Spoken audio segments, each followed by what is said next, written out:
The incredible edible egg, backbone of breakfast cakes, cookies, and the occasional quiche, maybe the one food staple in America we always seem to take for granted, that is about to end. Steeper prices at the supermarket, surcharges at restaurants, the return of European imports for the first time in a decade. Brace yourself, there is an egg crisis in America. Bird flu is flying through flocks of American poultry, resulting in the death of nearly 47 million chickens and turkeys. Let's welcome to the Hardline someone who can bring this now to the consumer level, agricultural economist and clinical assistant professor at the University of Illinois, Dr. John Newton. Dr. Newton, we thank you for joining us, and I guess when we look at this, the first question is, I see that at one point we had 1 million reported cases, then all of a sudden 47 million cases. How did this bird flu catch us all by such shock?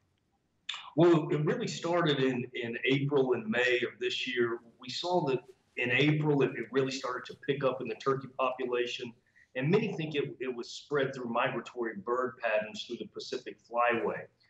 And once it caught fire there in the upper Midwest and the turkeys, in May, it just hit the poultry industry extremely hard. I think at one point in time, we had about 12.5 million birds, million chickens infected in 1 week alone.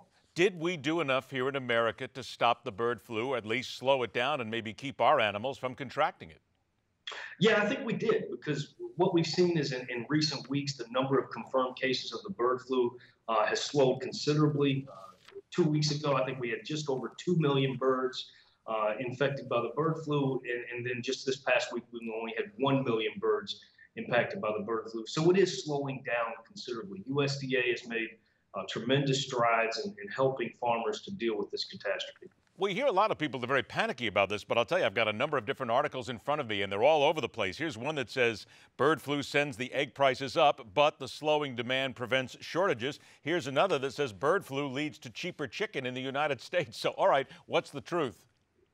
I think those are both true. So what we saw is once the bird flu hit the egg supply, there was an immediate price response. Egg prices nearly doubled.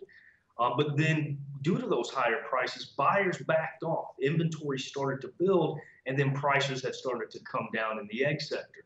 What we've seen on broiler chickens, now it's important to remember that broilers are not impacted by the bird flu, but what we have seen is over 75 countries have instituted export bans on U.S. produced poultry. So there is a slowdown in consumption of poultry exports overseas, and that has led to some negative price pressure on chickens. What is, in your opinion, going to be the greatest consumer impact, knowing full well that when you get to a point, sooner or later everything levels off, but there's always going to be some kind of a lag factor in how it hits the consumer? Right. I think the worst is almost behind us, because what happens is, with these higher egg prices, and we have record low grain prices, the lowest grain prices that we've had in the United States since before the renewable fuel standard. So there's incentives for the poultry supply to adjust quickly. We haven't seen significant disruptions in the turkey supply. So I think the worst is behind us. And then we'll wait until the fall when these migratory birds start to move south again and hope that it doesn't come back. There's a lot of people who are panicking, saying, wait a minute, here's the first shipment of EU eggs to the United States in decades. Terrible now. America, we no longer have control of our eggs now. We have to take it from overseas. Is it really a big deal, something of great concern? No, it's not. It's more to help assist in the short-term supply disruption. We're going to repopulate our barns, and we're going to be back up and producing eggs in short order. So this is just to assist in that short-term supply disruption. Is this not, though, a warning sign to us? Because certainly population growth, we have to then be concerned about food supply, knowing that there are diseases that can affect our animals, much like, I guess you could say, any other, the Ebola crisis, if you will, that strikes Americans. We need to be better prepared for this, because if something does strike the chickens, the eggs, whatever, it goes across the board food-wise, so we've got to be better prepared. I think you're exactly right, but it's important to remember that the United Nations estimates that by 2050, we're going to have 9 billion people on Earth that we need to feed.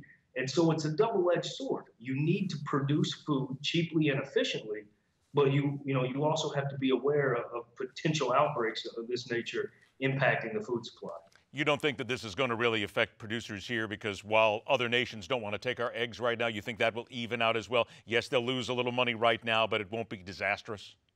Well, any producer, any egg producer right now in the United States that has managed to circumvent the population getting the bird flu is doing great right now because egg prices, like you mentioned earlier, are at recent highs and feed prices are at record lows.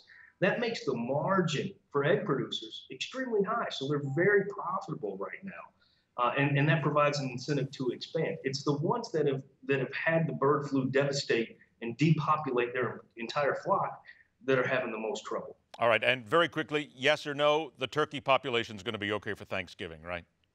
Oh yeah, we haven't even started to produce the young hens that we consume for Thanksgiving. Had to And just cold ask. storage levels for turkeys are well above average. Had to ask for those of us who are turkey at Thanksgiving, guys. I know that I'll get letters from all the animal lovers as well. Dr. John Newton, thank you so much for joining us. We appreciate the time. Hardline continues.